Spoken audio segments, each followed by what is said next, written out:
दोस्तों नमस्कार, मैं सत्यप्रकाश, मेरा यूट्यूब मंच KDN01। आज हम मिल्कीपुर में हैं, अयोध्या मिल्कीपुर। यहाँ बाई इलेक्शन 2024 माननीय सांसद अवधेश प्रसाद जी के जीतने के बाद ये मिल्कीपुर सीट रिक्त हुई है। हम आज बात करेंगे मिल्कीपुर के लोगों से, किस तरीके से उत्तर प्रदेश में 10 सीटों का उपचुनाव है, मिल्कीपुर का उपचुनाव किसके तरफ जाएगा। हम आप लोगों को बात करने की कोशिश करेंगे इस वीडियो में। आप मेरे चैनल पे आए, आपको कैसा लग रहा, और आप बताइए मिल्कीपुर में जो बाई इलेक्शन का चुनाव है किसके तरफ है। भारतीय जनता पार्टी की तरफ से आज़ाद समाजवादी पार्टी लड़ रही है, और समाजवादी पार्टी जिस तरीके से कैंडिडेट अजीत प्रसाद को लड़ाया, अभी तो बीजेपी अपना कैंडिडेट नहीं दे पा रही। इस पर आप क्या कहेंगे? यहाँ जो भी लड़ाई हो रही है वो जीतने वालों की हो रही है। और जीतने वालों का मतलब है सीधे सीधे अजीत प्रसाद से। अजीत प्रसाद को आदरणीय अखिलेश यादव जी ने जो टिकट दिया है वो बहुत सोच समझ करके दिया है। उनका जो PDA का नारा है वो एकदम सटीक बैठ रहा है। और यहाँ कोई जाति और कोई विशेष उसकी कोई बात ही नहीं हो रही है। यहाँ तो सिर्फ ये चल रहा है कि अजीत प्रसाद को जिताना है। अगर हम बात करें भारतीय जनता पार्टी की सरकार में गोरखनाथ विधायक थे, उसने कौन सा विकास किया विधायक ने? भैया किसी के दरवाजे पर कर दिया हो मैं नहीं जानता। लेकिन हमको कहीं कोई विकास तो नहीं दिखा। विकास नाम की कोई चीज़ नहीं दिखी।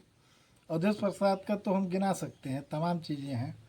यहीं क्या कहते हैं, मुंगेशपुर में है एक आवासीय स्कूल बनवा दिया है। हर ब्लॉक में IIT दिया, GIC दिया, हर ब्लॉक में इंटर कॉलेज दिया, और ऐसे पॉलिटेक्निक दिया। तो इस हॉस्पिटल भी दिया। इसी विधानसभा की हम मिल्कीपुर की बात कर रहे हैं। तो विकास के नाम पे तो कोई अवधेश को हरा ही नहीं सकता है। अगर हम बात करें अवधेश प्रसाद जी सांसद बने, सांसद बनने से क्या कुछ वोट परसेंटेज बढ़ा है मिल्कीपुर में? निश्चित बड़ा है। गर्व है मिल्कीपुर वासियों को। पूरे देश में अमन और चैन का जो चिराग जलाया है वो कभी बुझने वाला नहीं है। ये स्वर्गीय बाबू मित्रसेन यादव की धरती थी। उन्होंने भी जब इन्होंने मस्जिद ढहाई थी उसके बाद उन्होंने चुनाव जीत के दिखाया था कि हम यहाँ अमन पसंद लोग अयोध्या और फैजाबाद में रहते हैं।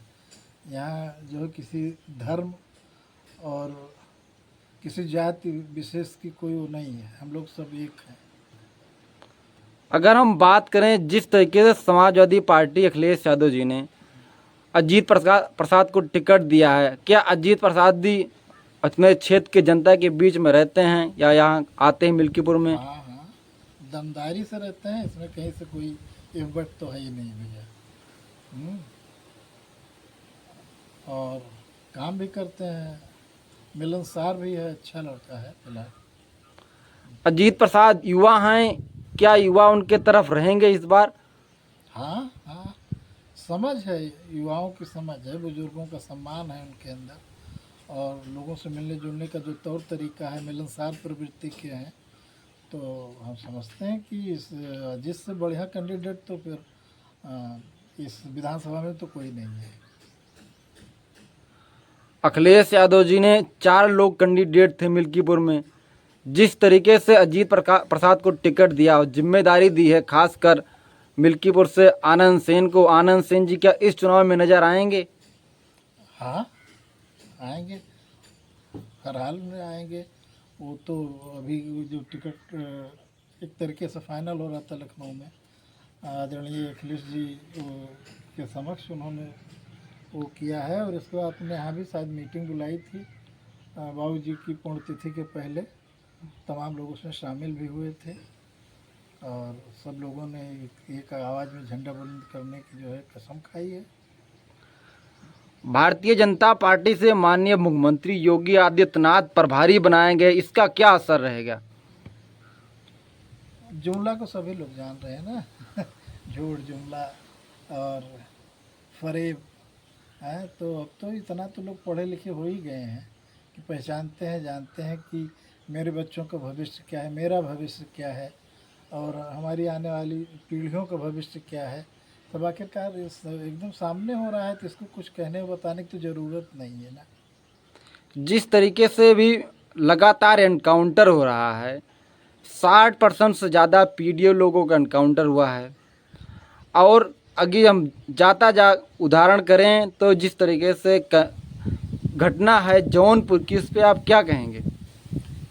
अरे जौनपुर हो,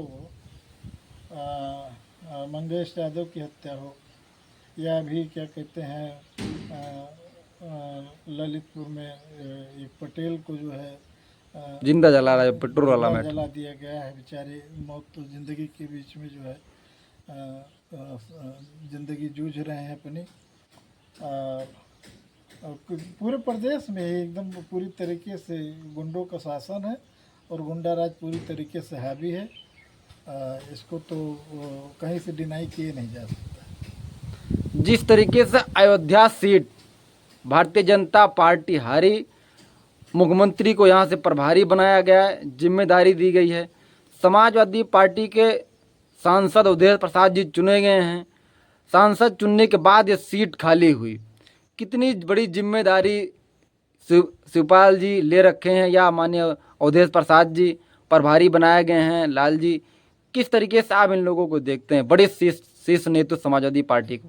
अवधेश प्रसाद जी, आदरणीय अवधेश प्रसाद जी वरिष्ठ नेता हैं, बहुत पुराने लीडर हैं और काफ़ी अनुभवी हैं और हम लोगों के अग्रज है, प्रेरणा स्रोत हैं। और हम समझते हैं कि क्या कहते हैं यहाँ की जनता उनको सिर माथों पे लेगी।